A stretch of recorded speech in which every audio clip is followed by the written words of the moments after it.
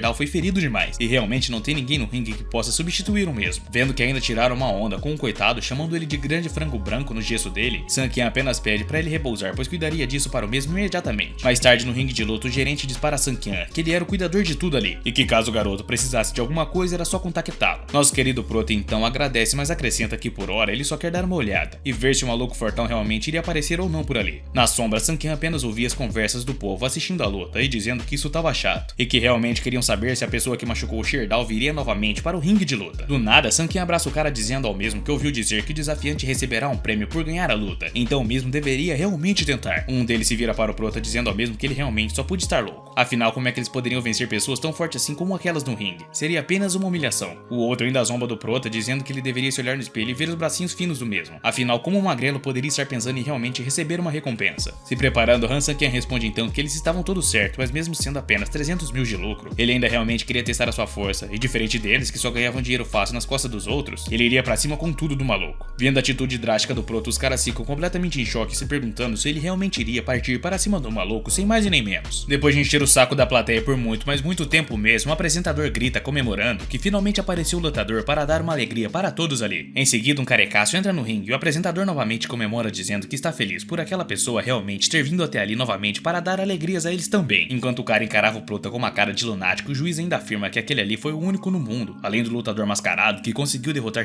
Dao por completo. O largaticho, em tom de loucura, pergunta ao Prota se o mesmo estaria apenas para vingar Dao, e na hora Sankian apenas diz para ele parar de frescura, pois esse papo não vai colar com ele. O largaticho ainda sorrindo afirma ao Prota que se ele quer reagir assim, então tá mais do que bom. Afinal, eles devem apenas lutar então e não ficar de conversinha. Não demora muito até o carecaço disparar um golpe muito veloz contra o nosso querido Prota, que graças a Deus consegue segurar. Mano, eu não sei se o Sankian vai tancar esse largaticho não, hein? Deixando eu, Sankian e a plateia toda surpresa, o maluco pula igual um doido para cima de Sankian dizendo que esse será o fim do mesmo. Porém, um piscar de olhos, o nosso querido Sigma consegue desviar e acertar a corcunda do maluco com um golpe, que pela cara dele não foi tão fraco não. Dessa vez quem tenta golpear é a Sankian, mas para o azar do mesmo, o Saitama Largaticho consegue desviar do golpe, deixando o Prota muito surpreso. E sendo ainda mais imprevisível, Saitama esquisitão começa a diferir vários e vários golpes contra a Sankian, que na hora chega a ficar um tanto quanto assustado em meio a tudo aquilo. Com uma certa dificuldade, Han Sankian ainda consegue se defender, enquanto em pensamento se pergunta que tipo de monstro esse cara era para ter um poder tão terrível desse nível. Mas com um certo deboche, o Saitama da Shopee difere mais um golpe contra o Prota, dizendo que isso é realmente muito decepcionante. Porém, mesmo tendo conseguido se defender daquele golpe, o Prota com muita força é lançado para a grade do ringue, sem nenhuma chance de estabilidade. Vendo aquilo ali diante de seus olhos, a galera fica completamente em choque sem nem acreditar. Mano, eu acho que o Sankian é de base agora, hein? Zombando do Prota, o Largaticho dispara perguntar sobre o que foi que ele tinha acabado de lhe dizer, e que na verdade queria saber se mais alguém gostaria de lutar contra ele. 10 minutos depois, o nosso querido Prota estava refletindo no vestiário sobre a sua derrota. É, meu irmão, dessa vez tu não conseguiu bater de frente não, hein? O gerente chega até ali para alertar o Prota de que assim que o dinheiro chegou, o Largaticho saiu vazado quase que na velocidade da luz. E Sankian apenas pergunta se alguém o seguiu, afinal um mestre como ele realmente não precisava de dinheiro. O gerente então responde ao Prota dizendo que até mandou alguns homens segui-los, porém o Largaticho realmente é muito esperto e deve ser difícil conseguir algo desse segmento. Preocupadaço, Sankian dispara que realmente espera que esse maluco não tenha nada contra eles. Caso contrário, isso realmente poderá ser um enorme problema para ambos. Enquanto isso, o Carecaça estava em um prédio conversando com uma mulher que pergunta se ele sabe de algo sobre Sankian, que realmente parece ser muito interessante. Porém, ele apenas responde à bela mulher dizendo que tudo que sabe sobre Sankian é que ele não passa de um lixo inútil. E na hora a boa mulher pergunta sobre o que Dong Hao estava tramando pelas suas costas. Sorrindo então, o Saitama da Shopee diz que foi um ringue de boxe para descolar uma grana. Porém, acabou topando com Sankian, mas ele realmente não parecia ter nada de especial. Pensativa, a mulher dispara ao mesmo que isso é realmente interessante, afinal por 3 anos ele foi apenas um lixo inútil. Mas literalmente do nada ele comprou uma casa na Vila Montanhosa e agora até mesmo luta em um ringue de boxe subterrâneo. O Largaticho, meio irritado com aquilo, grita para a senhora que Sankian realmente não parece ser bom o suficiente para ela e alerta que ela precisava mesmo ouvir isso. Mas me surpreendendo pra um caramba, a mulher simplesmente sem mais nem menos mete um tapão na cara de Dong Hao, fazendo com que ele calasse a boca na mesma hora. Muito irritada e com um olhar furioso, ela dispara perguntar ao carequinha como carambas ele ousava desrespeitar ou discutir com ela sobre algo que ela já se decidiu. Ainda no chão e preocupado, ele dispara dizer que sabe que ela realmente precisa de um peão. Porém, Dong Hao era muito melhor do que Han Sankian e isso era indiscutível. Mas irritada, ela pergunta ao carequinho o que ele sabia fazer além de lutar e que na verdade, ele nem sequer tinha uma família da qual poderia se orgulhar. Irritadaça, ela ameaça Dong Hao dizendo ao mesmo que Han Sankian é muito importante para ela e que se Dong Hao ousar incomodá-lo de novo, então ela mesma dará um fim no próprio com essas mãozinhas delicadas. Depois de ser humilhado por completo, o rapaz simplesmente se abaixa e pede desculpas dizendo que ela realmente está certa. E 3 dias depois ela estava Han Sankian indo em direção ao destino da tão falada competição de Go. E claro, estava acompanhada de uma das melhores amigas de Swing Shea. E vendo o rapaz ali, o Sr. Chan dispara dizer todo feliz ao Prota que já reservou um lugar para que o mesmo pudesse se acomodar tranquilamente lá. Muito curioso, Han Sankian pergunta para o Sr. Wang como carambas ele conseguia fazer essas viagens e todas essas reservas literalmente sozinho, sem nenhum assessor e nem nada do tipo. Sorrindo pra caramba, ele responde Sankian dizendo que isso não é importante, contanto que Han Sankian ganhe essa competição. Então ele, Chan Wang, fará de tudo pelo mesmo sem pestanejar. Ao ver aquela garota sorridente em sua frente, o velhote logo dispara perguntar a Sankian quem era mesma e o que a trazia para aquele lugar. Sankian então explica que ela se chama Yun e é amiga de Ngixia e que veio até ali juntamente com o mesmo para que pudesse participar da tão aclamada competição de Go. Sorrindo, o velhote dispara a garota que é um enorme prazer conhecê-la e que na verdade está feliz por saber que tem tantos talentos assim na cidade de Unsheng. Todo carinhoso e educado, ele ordena para que Sankian e a jovem garota entrassem dentro do carro, pois ele iria os levar para o melhor restaurante da cidade toda. Já dentro do carro, com muita curiosidade, Sankian resolve perguntar ao velho Chan se na real Changwon iria participar dessa competição também. Meio sem graça, o senhor apenas responde que Changwon é literalmente um mestre nesse jogo que ninguém jamais conseguiu ganhar dele, e pergunta se por algum acaso Sankian queria se meter com esse tipo de pessoa. Pela primeira vez na vida, Sankian cede a alguém além de Shea e dispara ao Sr. Chan que ele está certo e que Sankian dessa vez tem uma razão para vencer essa competição. Afinal, tudo que passava na cabeça dele era conseguir conquistar e ganhar um beijo de Swing Shea.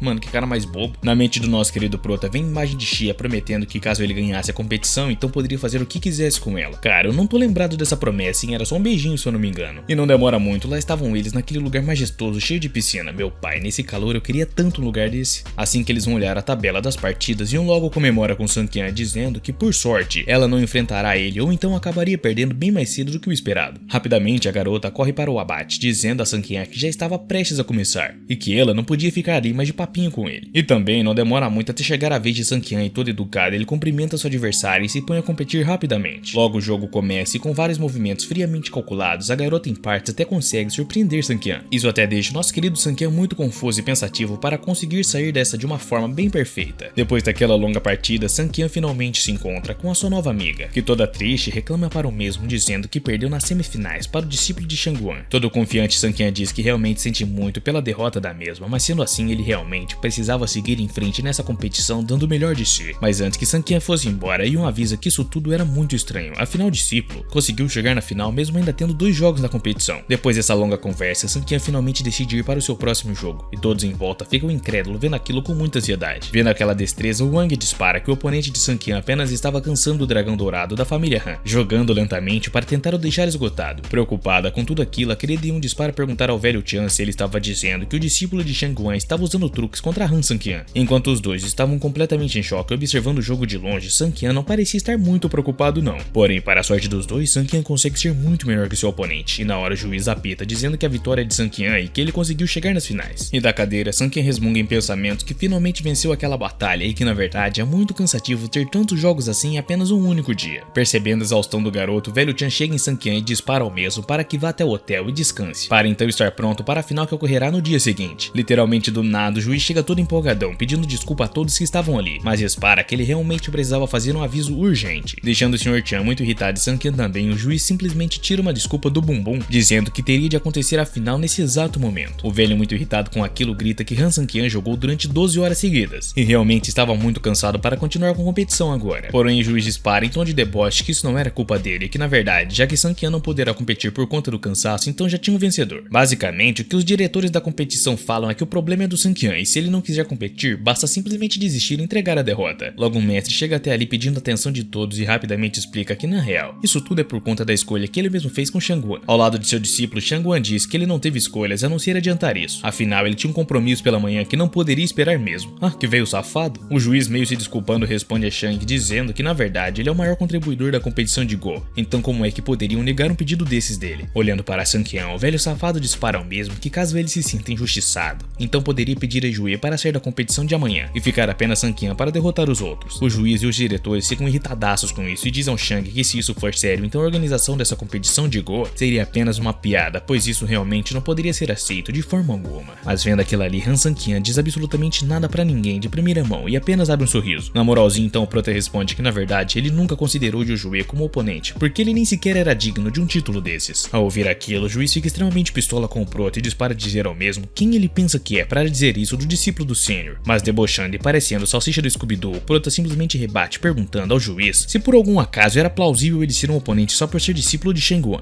Muito irritado, Sun Qian se aproxima do mestre Shang e diz que aceitará jogar contra Jue, porém após vencê-lo iria querer competir com o próprio Shang. O mestre até fica surpreso ao ouvir isso, mas dispara Sun Qian que contanto que o mesmo possa ganhar do seu aprendiz, então não se importaria em competir com o tal. Nosso amigável Sun Qian apenas responde que isso seria incrível, enquanto reflete que caso conseguir isso, então seria a recompensa de Xia somente dele. Logo Sun Qian se senta em frente àquele discípulo de amarelo, dizendo ao mesmo para que se aproximasse dele por favor e se sentasse para iniciarem de vez aquilo. Preocupado, o mestre dispara seu aprendiz para que não se esquecesse do que havia aprendido, e que tentasse cansar Sun Qian ao máximo para só assim enfim vencer o mesmo. O aprendiz então, todo confiante, responde ao seu mestre, dizendo ao mesmo que não tinha com o que se preocupar, afinal o mesmo tinha ajudado muito, e finalmente era hora de retribuir, não deixando o mesmo muito decepcionado. Ainda um pouco preocupado, o mestre não responde mais nada para o garoto e se retira dali, deixando ele finalmente iniciar a competição contra Han Sun Qian. Nesse exato momento, o mestre, ao se distanciar de Sun Qian, simplesmente faz uma ligação e pergunta no telefone como é que estava o plano deles. O cara, do outro lado da linha, responde que já tinha capturado Swing Xia e pergunta ao velho se ele gostaria de alguma foto para comprovar isso para ele. Com um tom sinistro, o velho pede para o cara cuidar bem de Xia e não a machucar, a menos que o mesmo ordene isso. Vendo Sun Qian ali, o velhote reflete que o mesmo não passa de um lixo e que quer ganhar fama através de seus showzinhos. Por isso não deveria o culpar por reagir. Ah, sua múmia traiçoeira do caramba. Enquanto Sun Qian estava na labuta da batalha de Go, Ling Ya e Ying Xi estavam à mercê de um lunático amarradas. Que dó, mano, a Xia só tá se ferrando ultimamente. O grandalhão ainda deboche das duas, dizendo que possui uma beleza rara, porém ele realmente não podia tocar nelas. Afinal, tinha recebido uma ordem direta de seu chefe. Nesse momento, entra um outro mascarado perguntando ao Brutamonte se por acaso ele poderia se divertir com aquelas duas gatas. Um olho no peixe e um outro no gato, não é mesmo? Porém, o grandalhão vira um jogador de CS e fica bolado, jogando a mesa com a garrafa e tudo pra cima do maluco, mandando ele catar coquinho. O cara já se ajoelha no chão e todo em choque pedindo por perdão. Pedindo não, implorando mesmo, dizendo que não faz ideia do porquê falou isso. Nesse momento, o Colosso simplesmente fala para o safadão cuidar das garotas para ele, pois precisava muito tomar um ar e já estava cansado. Com muito medo, dor e vergonha, o cara simplesmente dispara o rapaz que não tem com o que se preocupar, afinal ele cuidará sim. Porém, assim que o Brutamonte sai da sala, o TR do CSGO corre até as garotas e começa a zombar da cara delas, mandando elas implorarem por misericórdia. Preocupado e triste, Swing Xi apenas pergunta do que raiz ele estava falando e o porquê estava estava dizendo essas coisas para elas. Mas o cara simplesmente ignora a pergunta da garota e mete uma bicuda em Xia, perguntando se ela não ouviu que era para se ajoelhar perante a ele. Ling Yao fica irritado e pergunta ao cara por que ele estava fazendo isso com elas, afinal elas nunca nem sequer tinham visto o rosto dele e também não fizeram nada contra ele. Porém o covardão mete a bicuda na Rosinha também, mandando ela pra longe e dizendo que isso não era da conta delas. Swing Xin então pede para o cara revelar de vez a sua identidade, pois ela definitivamente o conhecia. Mano, essa mulher do Proto é braba demais também, né? Armando um tapão na cara de Xia, o garoto apenas grita que não tá nem aí se ela o conhece ou não. A realidade é que ele apenas odeia ela sem mais e nem menos. Para a má sorte do carinho, o Brutamonte volta até a sala nesse instante e ao ver o que ele estava fazendo, lasca a garrafada na cabeça do cara. Olhando para o magrelo, o Brutamonte diz que avisou mesmo, e ainda assim ele ignorou por completo suas palavras e ligou o dane-se pra tudo. Muito sem graça, o Brutamonte chega pedindo desculpas para as garotas, dizendo que o seu amigo magrelo não bate muito bem da cabeça. Porém, nesse momento em que ele conversava com as garotas literalmente do nada, um facão atravessa o seu peito, deixando o coitado completamente sem reação. Ao se virar para trás, o magrinho agradece ao grandão por ter cuidado dele até ali, porém não iria mesmo deixar essas garotas escaparem tão facilmente assim de suas garras. Mas ao ver aquilo ali, Ling Xia fica muito incrédula e assustada, refletindo que agora iria de base com toda certeza. Agora azedou o pé do frango, né? Vendo Ling Xia assustadaça no cantinho, o lunático se aproxima perguntando a mesma se ela não tinha perguntado a ele sobre sua verdadeira identidade. E para deixar a garota ainda mais assustada, ele logo tira a máscara. Poxa, entre Capitão Pátria e Haishao, eu acho que é o Haishao, hein? E lá no jogo de Go, até que o discípulo de Shanguan estava tendo dificuldades demais para ganhar de Han Sanqian. Muito confiante, olhando para a cara de Yujue, Sanqian apenas diz ao mesmo que não adianta ficar enrolando ali, afinal de um jeito ou de outro ele iria acabar perdendo. Porém, preocupadaço com aquela situação, Yujue rebate dizendo a Sanqian que ele não deveria ser tão arrogante assim, afinal o resultado ainda era bem incerto. Quando a plateia começa a ver os resultados do jogo, já ficam incrédulos, dizendo que Sanqian provavelmente até era um discípulo de um mestre, pois mandava muito bem mesmo naquilo. Vendo a preocupação no rosto de Shanguan, o juiz apenas dispara que ele não precisa ficar assim, afinal Yujue ainda pode ter uma carta na manga e ganhar de Sanqian. Porém o velhote simplesmente ignora o juiz e começa a encarar Han Sanqian com muita raiva mesmo. Mano, eu não sei por que tanto ódio, cara, é só um jogo, não é sua mãe não, pô. Porém nesse instante, enquanto Sanqian jogava e surrava Yujue no game, seu telefone começa a tocar de uma forma desesperada. Logo ele se põe a olhar, se perguntando quem carambas poderia estar atrapalhando ele num momento tão importante como esse. Porém assim que ele abre a mensagem era uma foto de Swing Xia e a Rosinha amarradas, e na hora o coitado do rapaz já fica completamente em choque. Já era noite, ainda assim Sanqian estava jogando aquele jogo com aquele trapaceiro, enquanto geral estava incrédulo perguntando quando é que isso iria acabar finalmente. O garoto já até sacou o que estava acontecendo ali e com um olhar extremamente imortal, ele reflete que realmente aquele velho capturou alguém para dar cabo de Swing Xia. Enquanto isso, o velho safado que não aceita a derrota apenas fica olhando para os dois jogando com a maior cara de bunda sem dizer nada. Até que por fim, Han Sanqian levanta sua mão dizendo ao juiz que ele precisa muito ir ao banheiro com urgência. Já no banheiro, ele tenta rapidamente ligar para sua amada, porém nesse momento simplesmente um aviso no telefone diz que tinha sido desligado. Sem muito o que fazer, Han Sanqian acaba ligando para sua casa e quem atende na hora é Jiang Lan, que meio sonolenta consegue atender. Toda inchada de sono, ela responde que King Xia não estava em casa, pois iria jantar com Ling Yao e na hora o Prota confirma. Logo o Prota retorna até ali a competição e o juiz todo contente dispara que a partida finalmente poderia continuar. A galera vendo tudo aquilo fica incrédulo ao olhar os resultados e ver que o jogo poderia acabar virando de vez. E não dá outra, na virada os diretores começam a comemorar, dizendo que realmente o Ju era um discípulo talentoso e digno desse mérito. Vendo que Han Sanqian não estava normal, Wang Chan diz para perguntar o que havia de errado com o mesmo, pois desde que ele voltou do banheiro estava jogando tudo errado. Enquanto isso o trapaceiro mandava ver na partida, deixando geral ali de queixo caído, sem nem entender absolutamente nada de como poderia virar assim de uma hora para outra. Logo Sanqian finalmente acaba perdendo propositalmente a competição e os insuportáveis logo começam a comemorar, gabando o Ju de várias formas possíveis. E é assim que o Prota se retira daquele lugar, a galera já começa a comentar que aparentemente aquele garoto representava a grande cidade de Unsheng e realmente isso era vergonhoso demais para a cidade. Assim que Sanqian chega em Wangchan em 1, a garota já fica irritada, perguntando ao Proto por que raios ele resolveu desistir da batalha assim sem mais e nem menos. Deixando os dois extremamente assustados, Sanqian diz que King Xia e Ling Yao foram sequestradas, e por esse motivo ele precisava urgente retornar para a cidade de Unsheng. Quase que na velocidade da luz, o nosso Prota volta para sua cidade e vai em direção aos seus parceiros para pedir ajuda deles. Assim que ele entra na boate, pergunta aos seus amigos como eles estavam e se na verdade tinha alguma novidade para ele. Yang responde Sanqian dizendo que viram Ing Xia e sua amiga sendo levadas por um carro durante a vigilância, porém depois disso não viram mais nada. Ainda preocupado, ele completa que enviaram pessoas, milhares de pessoas para procurarem, porém realmente não conseguiram uma pista sequer. Preocupado, Sanqian diz que se fosse coisa de Shanguan já era para Xia estar livre. Afinal, ele deixou o maluco ganhar, mas ainda não tiveram nenhuma notícia delas. Porém, nesse momento dessa conversa incrivelmente sinistra, o telefone de Han Sanqian começa a tocar de uma forma inexplicável e realmente desesperada. Era o número de sua amada e todo preocupado e nervoso, nosso Prota atende perguntando por Swing Xia e se ela estava bem na verdade. A pessoa no telefone dispara ao Prota que precisava de 1 bilhão e na hora o garoto concorda, exigindo apenas uma prova de que Xia estivesse seguro ali. Para a felicidade e surpresa de Han Sanqian, a voz de Xia invade o telefone dizendo que ela estava bem e que na verdade ele não precisava mesmo se preocupar quanto a isso. A pessoa então ordena para Sanqian que preparasse o dinheiro imediatamente e daí então ele entraria em contato contato novamente para fazerem a negociação. Assim que Han Sang-Kyan desliga o telefone, seus amigos começam a perguntar ao mesmo o que carambas estava acontecendo e o porquê ele ficou tão estranho assim. Porém, sem responder absolutamente nada, o sangue de Sang-Kyan começa a ferver e com muita raiva ele aperta o telefone ao ponto de quebrá-lo. Em seguida, com um ódio incontrolável, ele dispara que na verdade quem fez isso foi o otário de Su Haixiao. Cara, a chapa vai esquentar agora, hein? Lá na sala, Su Haixiao dava risada de Xia, dizendo que depois de gastar mais de 1 bilhão, a família Su finalmente acabou falindo. Mas ainda muito corajosa, Xia dispara dizer ao loirinho que na verdade, $1 bilhão